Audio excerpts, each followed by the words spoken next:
and action. And welcome everybody to this PnP Weekly episode 211. We are recording this 2 days after the previous episode because of the upcoming European Collaboration Summit and few public holidays as well. So we're not going to have articles this week. Well, I'm so sad, Waldek. Yeah. On the other hand, the next time we will be on the next episode that we will record in a week and a half, we will have double the articles. Might be. We'll see what's. Oh, the build. They'll be after week. build. Yes, so we will have tons of articles. Tons of articles. That's true. So in the PnP Weekly, I always talk about the latest on Microsoft 365. And quite often typically articles, and typically we do have a visitor in the show as well. We do have a visitor, and the visitor this time is Mr. Elio Struyf. He is from Belgium, and he's been around in M365 space since we learned 2008. He was away for a bit. He was doing some other things, and now he will or will not be back. That is yet to be seen. But we have we had a great interview with him about his past journey, his peak outside the Microsoft space, and I think that you'll find that interesting too. So without further ado, how about we jump into the interview? It's right. Let's do that. Awesome. Welcome, Elio. Elio is back. So we're just chatting before we started recording that Elio has been away, missing outside of the Microsoft world for a while. Inside of Microsoft world. But welcome to the Microsoft PnP Weekly. Good to have you back. Can you do a quick recap on who you are, and then let's talk about what we meant with you not being present for a while. Who am I? That's a good question. So I'm Elio. What is this? Still the same person for people that remembered me, for the people that don't remember me or don't know me even. I'm Elio from Belgium, living near Antwerp. I worked in the past as a Microsoft 365 developer, tech lead, and so on.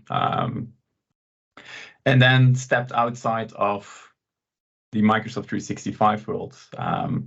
That wasn't the plan. That was like unfortunate circumstances of me falling off my bike and not being allowed to work on my startup. And then as money needs to come in, I found a job inside Rapid, or what's previously was called Rapid API.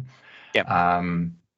And I started working on Visual Studio Code extensions, and that's also a part that I love to do. And for me, that was like, okay, I'm not allowed to work and I need to get money in. And this opportunity is coming to the horizon. And it's probably something that I will never get again somewhere else in another company. So I thought, hey, why not jump on it and let's start building something completely out of the Microsoft 365 space and work on developer tools. So that's what I've been doing for the last, I think it was 1 year and 7 months, because 2 weeks ago my contract ended suddenly, unfortunately. So that's it.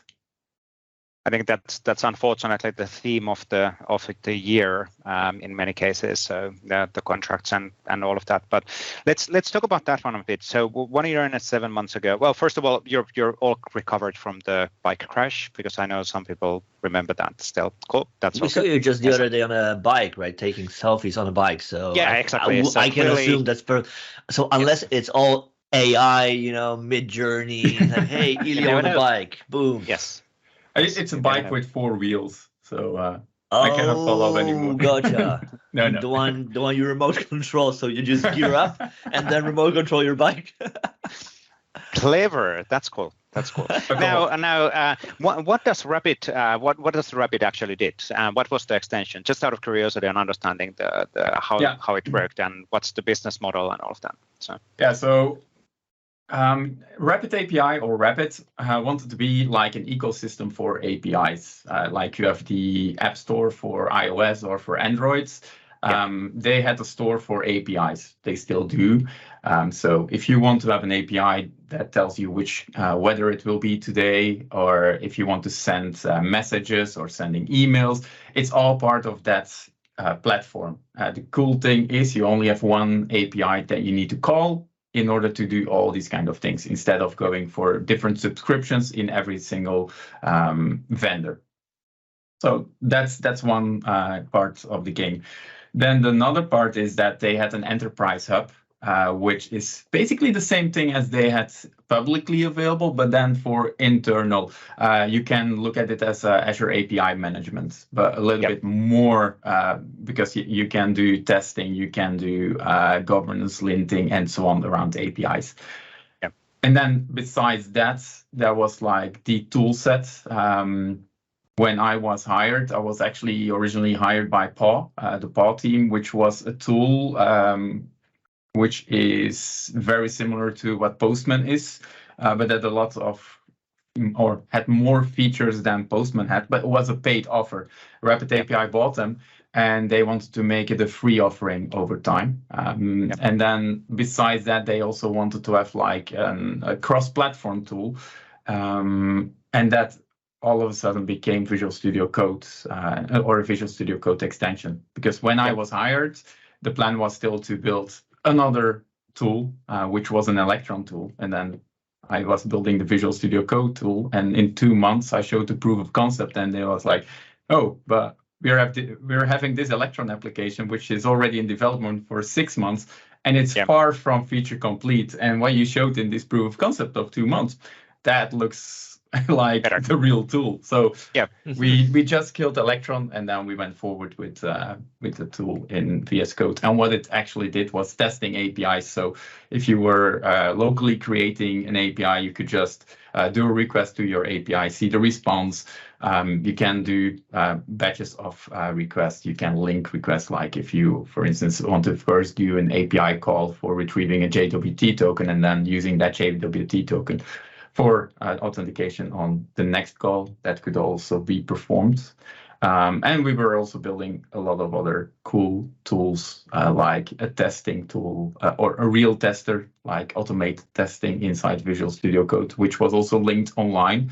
But if you, for instance, are working online in a team and you have your live API that you want to test, is it still online and so on? All fine. But what happens if a developer is going to take a tool, or if it's going to, or they going to do an update to the API? The API still needs to work against the tests that were defined. So that's also something that we did. Like, okay, then we build it inside VS Code so that you can just run the same test that you had online locally to verify if everything was still working. And if you broke something, you could then say, okay, maybe the test needs to be updated because we were doing this kind of update, which potentially was going to break things and which was okay. Or the developer knows, okay, this is something breaking, so I should be doing something else. So in a nutshell, this is what I was doing and what Rapid API does. The corporate API catalog and the catalog marketplace, that's been kind of the Holy Grail. Holy Grail. Thank you, Waldek, for since decades. It's always been like, hey, we'll have this kind of a centralized service setup catalog of offering, APIs and then connecting, and they offer services. That's the same concept, right? It's just one of those tries on the same idea. I think Microsoft tried that already back in early 2000s, and that didn't work out. And well, we do fail in some every now and then with Microsoft as well. So we learn from that too. Yes, what I want to ask you, like, if you look back at your job, like when you moved into VS Code space, like what was the most intriguing aspect of that job? Because it's way different than what you've done earlier, right? Like you work a lot of, SharePoint portals, like the visual aspects and user aspect, and now you kind of moved into the DevTools space. Like what intrigued you to go there? You're still working with end user, but all of a sudden your end users became developers, which is like putting on a different hats. You can talk in very technical terms, and you can put technical things inside your tool. You don't have to think about, oh, this is an end user, so we have to make it really nice, and the UX needs to be really good. With developers like very nice UX. True. But developers also like to try out things and like to beta test even more. So I think the extension went live in July last year. But before that, we had a lot of beta testers. And you could just put something inside the tool and say, okay, this is what it's going to do without any documentation. And you got feedback from these developers. Right. Not saying that an end user wouldn't do that, but if it's like a very technical tool, then probably an end user is not going to fully test it. They probably say, okay, I don't find my way inside the product, so I'm not going to put my time and effort in it.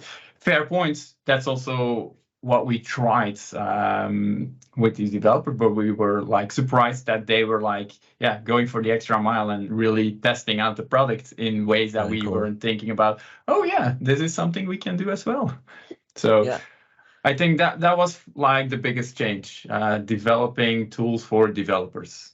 Were you also involved in reaching out to devs? In other words, like, and if so, is it as simple as like you build it and they come? You know, like the myth that is there, or is it like were you really like did you have to take deliberate steps to find them, convince them to try the thing you've built, and so forth and so on? Yeah, we had developers already using the Rapid platform, so that's where developers were. We had developers and IT pros using the Paw tool, which was a macOS application. So we reached out to these people. I didn't reach out because we had a product manager on top of that, so he reached out and he started to talk with these people. But we even had design sessions with some of these people on, okay, how would you use this? How would you use that? How do you see things combined together? Because in the end, we were thinking on if you start online in the web browser, what's the path if you go to a macOS client, and what's the path if you're going over to VS Code and vice versa? So it should always be familiar that each and every three of these offerings that we had should do the same thing. And it should give you the confidence, okay, this is something I can understand. Not saying that they were all feature complete or all in feature parity with each other, because I always believe that that shouldn't be the case, because you're going to do things in VS Code that you're not going to do in a macOS application or on your browser. So there will sometimes be more features in VS Code than there are in the browser and somewhere else. So yeah, but at least if you were doing requests, you want to do the same requests online as in VS Code. And so API being just a part of a bigger app that folks build, to what extent had you take into account the end-to-end flow of the overall work and your place in that versus like we build this tool, we only look at our part and we don't really care if people use us in JavaScript or some framework or in Ruby or in Go? That was something that was still on the roadmap on so my ideal plan was that was like a project scan, say, okay, you're working in this kind of a project, and we're seeing that you're using these APIs, and automatically all your requests would be there so that you can immediately test out these API requests. But that's already one step further in the game, because if you go back, you have two types of people or developers that are going to use the tool, and that's like an API consumer and an API creator. And the API consumer it can be, for instance, a front-end developer calling the Microsoft Graph, getting data back in order to know, okay, this is a data set that I'm getting back. So now with this data sets, I know what to do for building the UI. The API creator works differently. They start with building an API, so they are probably going to do localhost development. So they want to check what I write right now. Is this going to still respond in a correct response, or is this going to fail and whatsoever? So we always thought about these two profiles. We want to support both of these profiles. Yeah. Interesting. Shifting gears a little, you were a part of the M365 space for a long time. I don't know, 2006, 7-ish when 8. You started? 8? There you go. Right. So it's still like way back when, right? And at some point you changed your scope of work to things like VS Code extensions and all that. What were like top of mind, what was the biggest change that struck you, like going from the N365 world into a bigger dev space? Was it like a easy jump, or was there like, oh, I didn't consider this to be an oh my god, they're thing. doing, oh my gosh, yeah. I think the biggest change was going from Microsoft 365 over to Google Space. So development is still development. So I was already creating a lot of these extensions. So I already knew what extension development was going to be. So it's also because of creating Front Matter, which is a CMS extension for VS Code. Because of that extension and because of the traffic that was coming to that extension, Rapids was aware of, hey, this person is building extensions, so let's talk to this person. That's how I got into Rapids. So, so also a good side way of, if you're doing open source work, you can actually find a job with it because people are looking at you and looking at what you're building. So it's also good to share inside the community. So you will never know what happens. So for me, that was fortunate enough so that I did that. Coming from Microsoft 365 world, where you have all kinds of tools available, and then going to Google, I think that was my biggest change. It's like, can I talk about that cultural shift? So, are you saying that there isn't that many tools, or what's kind of the difference? The biggest difference is Google builds things where you have 100% feature completeness, where Microsoft is really good at building tools that are not always like feature complete, but they have like a tool for doing whiteboarding. So you can, or Microsoft can say, if you want to have a whiteboard, just open the whiteboard and you can start putting thoughts on the whiteboard. In Google, you don't have that. In Google, they say, okay, we have a good mail client, we have a good calendar, we have a good whatever, but we don't have a whiteboard. So if you want to have a whiteboard, go to one of our partners, which is not necessarily wrong. But the biggest issue is when there is no governance around all these tools. Gotcha. And a really good example, just before I was laid off, 2 weeks before, I was in Berlin, and we were actually talking about, okay, what are we going to do this year, next year? And how are we going to divide our developers inside silos, or not silos, it's wrong, inside groups that are more meaningful for the future? Because one of our managers, he went away to another company. So we just wanted to make sure that we were on the right path for the future and so on. So we were there 3 days, meetings from 9 to 6, I think, in the evening, very tiresome. But at a certain point, we had to work on the SWOT analysis, strengths, weaknesses, opportunities, and threats. And we were divided into smaller groups of 2-3 people. Hey, you get 30 minutes of time, go somewhere, come back after 30 minutes. So I think we were with 8 smaller groups. 6 different tools were used.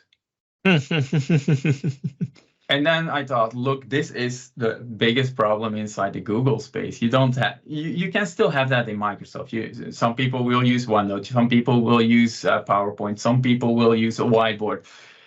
It's still inside Microsoft. There it was Miro, Gem, FigJam, Excalidraw, and 3 other tools that I never heard of. And still until the very last day, every week there was another tool that I thought, hey, yet again another tool that I don't have an account here. Know about.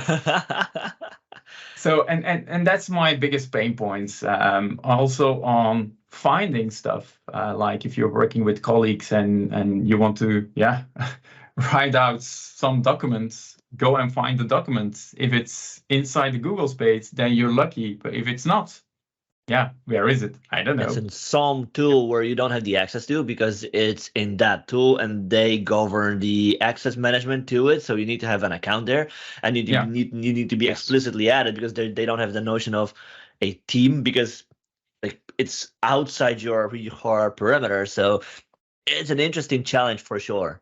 Now how you do also have a lot of. Yeah, please. Yeah, I just wanted to say, like, there's a couple of integrators like Okta.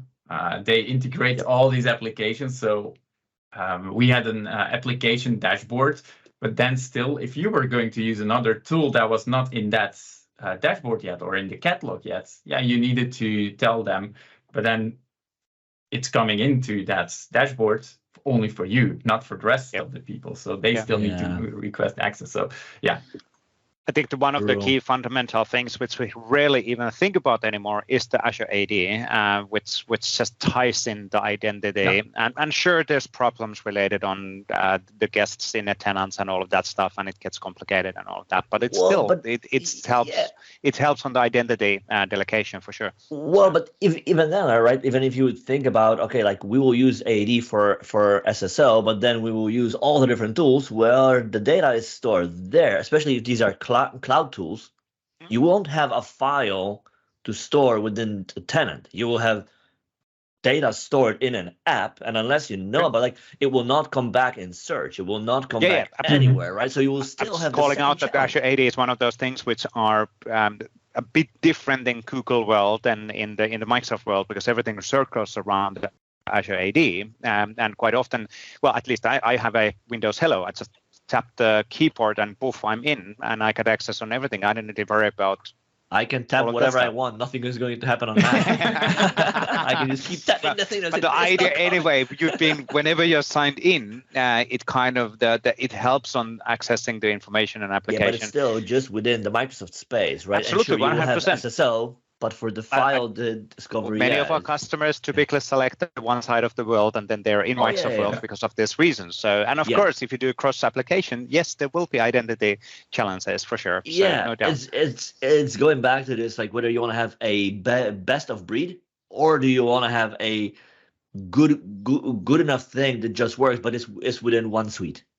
Yes. Yeah. Now, related on that one, you said, Elio, something interesting related on the Google, and basically the one of the big comparator is the right thing to say that Microsoft has more offerings for Microsoft 365 customers, and basically we have a lot of out of the, like, from Microsoft as a first party experiences, and is that, and in Google it's more a partner opportunity, but then does that mean that in the Microsoft world, there's no partner opportunities? How do you see the partner opportunities in Microsoft 365?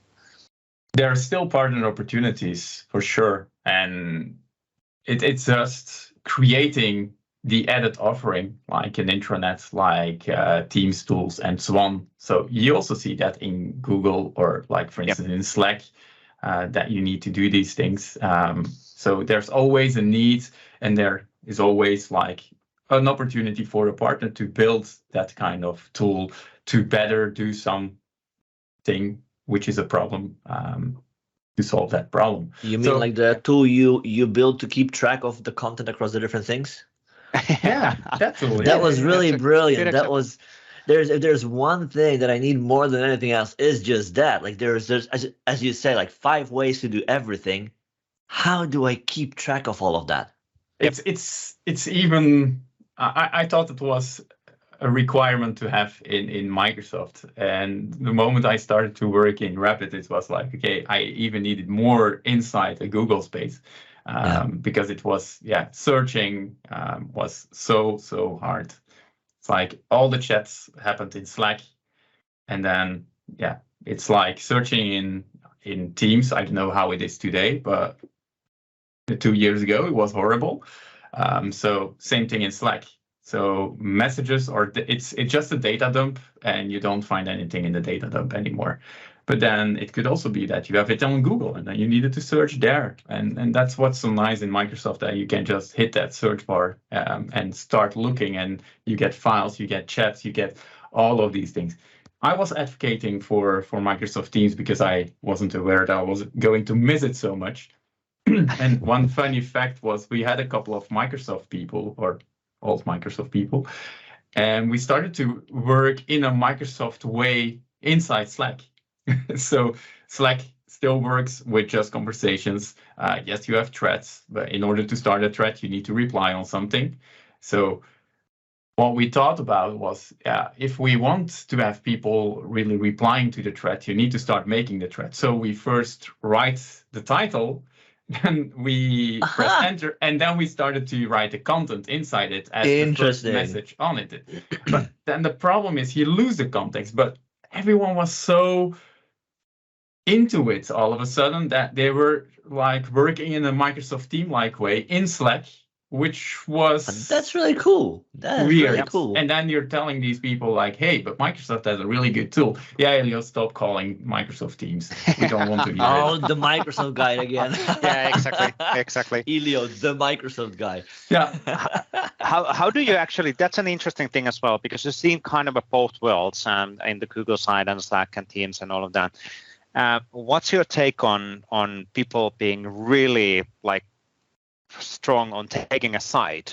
Because yes, even as a Microsoft employee, been around enough in IT, it's not an either or. It's like, shouldn't, is that a smart thing to do? No, Microsoft is bad, Google is bad. No. Yeah. No, it's for not me, I always had case. something like, I want to work outside of the Microsoft space just to know how good or bad, or what's the pros and cons of both worlds. So now I know that Microsoft is not per se bad.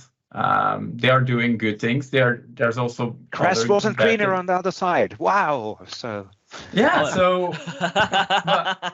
but there are indeed a lot of these people with Google hats on, and they don't want to hear Microsoft.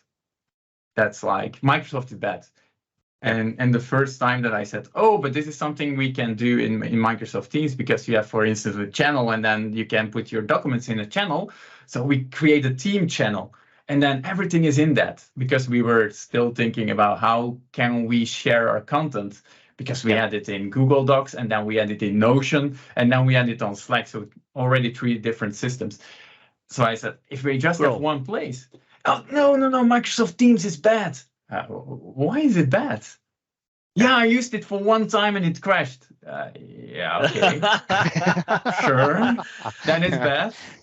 First impressions count. We get that. So, but you can never convince these people otherwise. Yeah. So it was, it was not a fight that I wanted to go into. And in the end, I just said, look, this is what we need. And then they always kept saying, oh, yeah, stop with Microsoft Teams.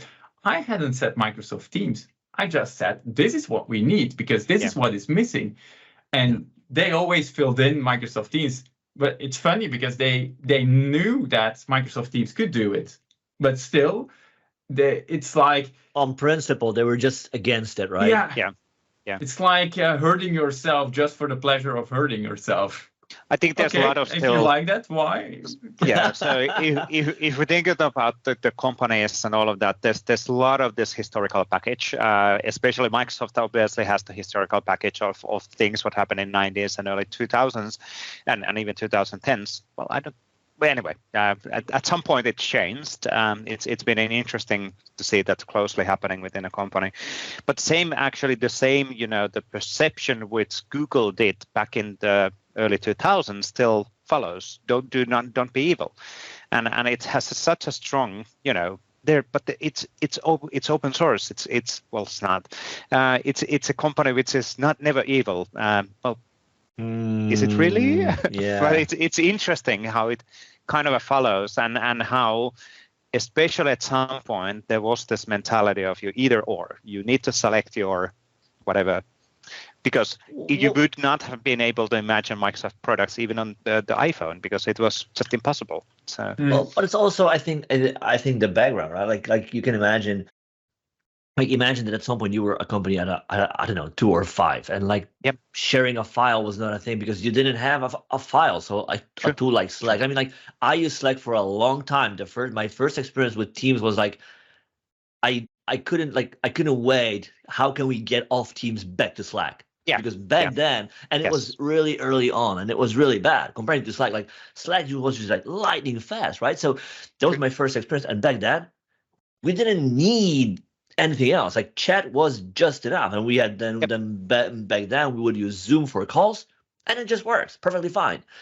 As the company evolved, it's exactly as you say. We needed to do this, we needed to do that, we needed a few more things, and then it becomes a bolt-on.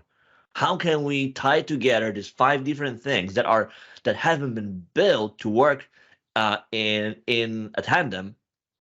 And then it becomes really hard because you need to like shoestring them. Like, how can we can do this, and you can make it work, but it's not optimal because it was never meant for that. And then you start a comparison like, well, it just works in teams.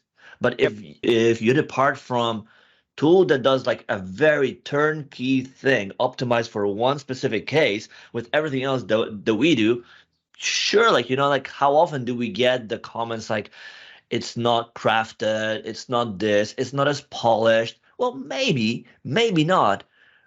But it all depends what is it that you need exactly. If you need this one specific thing for this one specific case, sure, there are tools optimized for exactly that. But if you need a suite of things, maybe you should give it a try. Absolutely. Now I remember when we started the Office 365 developer PnP back in 2014, went public, we were in Slack. Teams didn't exist. And then when Teams came, we tested out numerous times. We're like, no,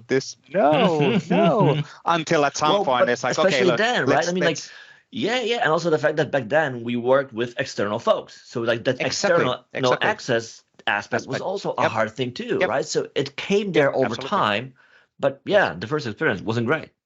Yeah, and we also didn't know what it was going to be. Like, for instance, working in channels, working in these threads. Like, we knew the Slack way, and it kind of worked. But then one of the things what I always found funny was with Microsoft Teams coming out like, hey, we got threads. So we got Slack works.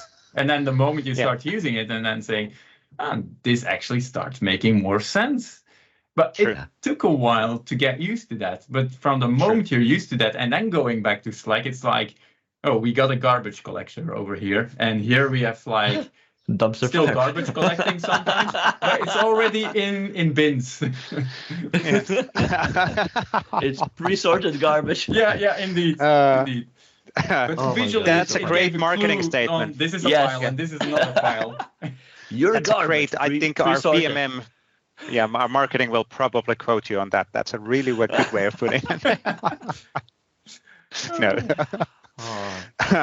But it's interesting to see well, especially in the Teams just coming on and maybe closing this Teams thread in here discussion. But it's interesting to see how mature it has grown to be.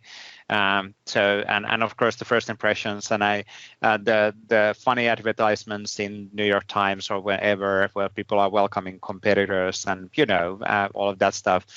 It looks pretty awkward at this moment of a time, but it's surprisingly good and reliable. We're even recording this call. It's different. No, I absolutely 100%. Different everything. So like it's not comparing apples to apples, right? That's actually a really good point as well, because people quite often what happens when I talk about the Microsoft world, they say, but Microsoft is not in the consumer space. They tried all of these social things and it all fails and everything like that, which is like, that's true.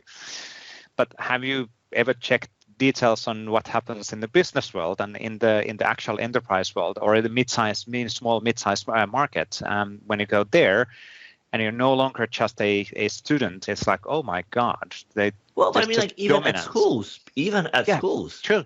There Absolutely. are schools on M365 and a lot of them too. So yeah, absolutely. Well, that's a kind of a bit of that's an interesting. The education part is interesting because, of course, all of the large companies in their goodwill offer their services and products for free for education purposes, and then the schools need to pick, and it's a really weird process on how they're picking, which one to choose in which city, and it's. With my kid, within the past, 5 to 6 years already in school, we've been using Google Hangouts, Teams, and it's like, okay, what's the chosen tool this year? This week, right? Exactly. How is that linked? My daughter is in Google as well. Yeah. Actually, my kids are on Teams. They have Teams. Like it was the first time that I saw Teams for EDU. It's interesting, like with all the classrooms and assignments and all that. Like, That's true. Now, anyway, Google. Hey, Google. My brain is failing. Tilt. I will have a long weekend starting today at midnight, which is a bit of a bummer, but but I will have a long weekend. So hey Elio. Now let's talk about the future still. So what does the future hold? What are you seeing as the let's actually we'll magic 8 ball partly.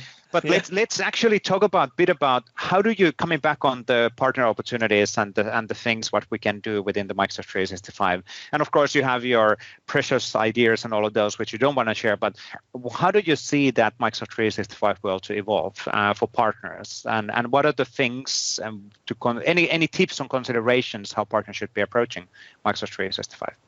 Or is that like, no, this is my secret sauce, I'm not going to tell anybody? There's no secret sauce. I think it just, if you have if you see a problem, and most of the time it's something you see yourself, and start talking with other people, and then that's how I got into Squirrel with, hey, I have this problem. Do you have this problem as well? Oh, you have it. You have it. You have it. You have it. Yeah, start looking at how you can start integrating it inside of Microsoft space. And as I said, Microsoft is pretty open for sure now, with Microsoft Graph being the one API to call and to be calling all other services, not when we were doing the things that we did in the past, like me and Waldek on SharePoint, and then calling into another service and taking care of so many different authentication layers and so on. Yep.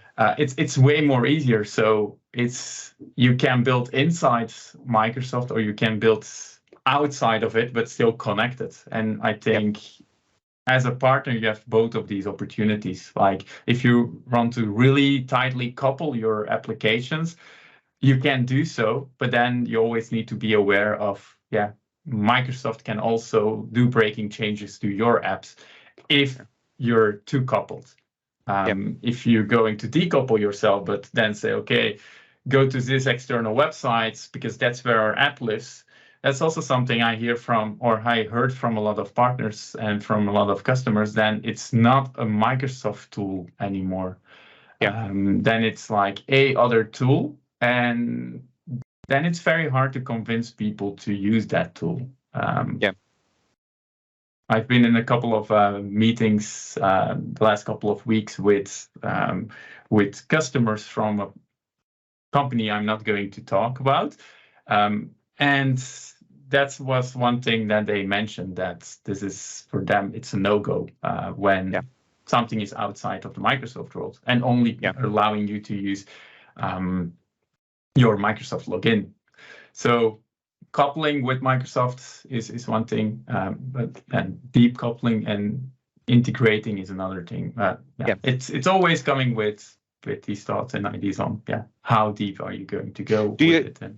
And of course, Teams extensibility is one thing. Do you still see the corporate communications to be an area where we can improve things, or is the Microsoft offerings already good enough? I can only say that it would work much better for me again than how it was working in Microsoft or in Slack. So I haven't been using Microsoft Teams for a long time now, just for chatting with you guys and for doing other follow-ups and for some meetings. But it's already way more better than what it is, what I was using in Rapid. Like Waldek mentioned Zoom. Yes, we also use Zoom.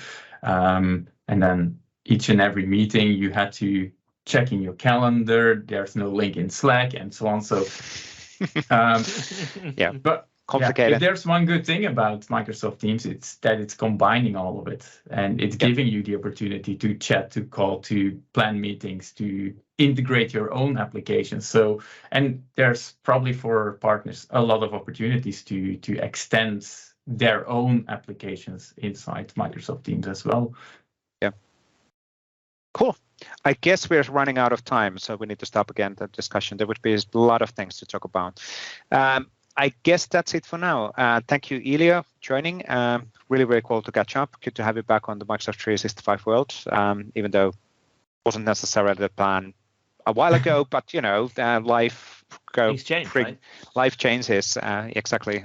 So, we'll good to have you back anyway, and we'll see what you will start doing after a while. So we'll get you back on the show after a few episodes again. Well, few tens of or 100 episodes to talk about the next journey. So perfect. Very cool. good. Thanks, Elio. Thanks for joining. And we'll go jump and closing the podcast or the video with Waldek separately. But thank you for this. Thank you, Elio. Thank you very much. Thanks for having me. And excellent. Thank you, Elio. One more time on the discussions. And as we said when we did the intro, no articles this week. But let's do a quick recap. What's happening next week? I'm pretty sure that what's happening this week, next week. So Monday. This week. So we are airing this on let me see, Tuesday the 23rd. That's That's true. Tuesday the 23rd. So as you are listening to that, we've done a keynote at the European. Yes, assuming you will get this as soon as it's out there. Yes, we've done a keynote at the European Collaboration Summit in Düsseldorf, Germany. You are yet to hear the keynote from Build, I think, roughly. I don't know which time exactly in the world we're airing this episode, but it might be very close to the keynote at Build. What else? So basically throughout the week, it's going to be European Collaboration Summit. Some of us will be at Build. So there will be a ton of new cool things announced. Pay attention to that. We will be, for me, seeing people in person. First time since four years. Mind blown. I would like, if I wouldn't say I'm anxious, I am excited. I'm excited to be there. I will be a part of the keynote. I will be talking about the Microsoft Graph Developer Proxy together with Gavin. I will be at the expo floor. But yeah, seeing a bunch of folks for the first time since a few years. It's exciting times, but also anxious. So we will see how that will play out eventually. What else is there? I think that will be, for a big part, majority of my week. And then in parallel, few days back, we announced the Teams Global Hack, which is a virtual hackathon that is going to happen online on June 1 through 15. That is the opportunity. Yeah, it's almost there, right? Like time flies. So, and there'll be the opportunity for you to take everything you learn, whether you attended Build in person or virtually, or you've been to the ECS conference, that will be the opportunity for you to put everything you've learned in practice, like really experience it hands-on, meet product groups, meet MVP experts, check out samples, check out the content that we've got, and build some hacks, send them on time, and make a chance for a cool prize, because we have a few cool things to give out to the best hacks. So definitely, like, you've got nothing to lose. Join us, use your existing web dev skills, whether you are SPFX developer, whether you are JavaScript developer, .NET developer, you've got the right skills to be able to build Teams apps. Check it out, give it a try. Absolutely. You pretty much summed up everything what's going to happen for me next week as well. So it's ECS and then catching up on things. Of course, community calls happening as well and all of that. And luckily this time, actually, to be fair, I'm super happy that it's only 2 days or 3 days technically, the ECS, and then you can fly back home, because the Las Vegas trip a while back, it's surprisingly taxing after many of the years. And then, do you really want to get back on this traveling thing? Because as I said, meeting people is fun, but I know that you're an introvert, I'm an introvert, which doesn't always kind of relate. People don't necessarily kind of understand that you're an introvert with an imposter syndrome. It's like, really? You are? Yes, definitely. I would rather choose to walk with the dogs in the forest rather than doing that. Well, actually, but it's fun to see people. It's exciting, definitely. But it's complicated. So I mean, like, you need to balance it out where you take the time to talk to folks, but then on the other hand, like, you also have a quiet time by yourself or with a small group of friends, kind of decompress, like, get the energy up, so that the next day you can be there around for folks. Because if anything else, I love to hear from folks. There's nothing better for me to learn from folks. Like, hey, like, how do they use our stuff in practice? How do they use it every day in their work? What's work? And even the things, the hard truth, like, this doesn't work, this is hard. I love to hear about it, because why? Because now I'm in a position where I can work with others to fix that. I Yep, just need to know, and that is really exciting thing for me, at least, to get out there and get out to folks and seek them out. And basically, if you have an opinion on something, I'd love to hear it. Yep, absolutely. Same here, 100%. So we are looking forward to ECS, and then of course, please keep on providing that feedback throughout our community channels, in the community calls, in the forums, and all of that, what we're providing all the time. So for those who cannot necessarily be in the ECS or in Build to provide the feedback, there's multiple ways of doing that. So you can catch us online, on LinkedIn, on Twitter. You can share it on community calls. Yes, exactly. There's so many ways of engaging, and we are here to collect the feedback and make a change. And now, can we always fix the things immediately? Not necessarily, but it's the key is to keep on providing that feedback so we can improve the services. Yeah, but I guess go on.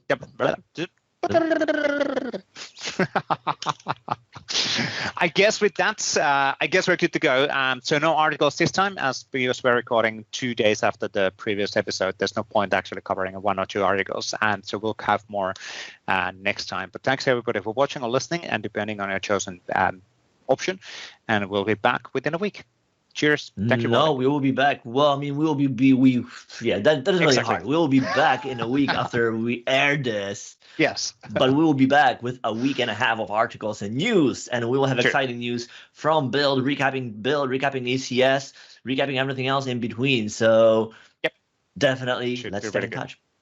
Sounds good. Cheers. Thanks, Waldek. Thank you, Vesa. Bye. Bye-bye.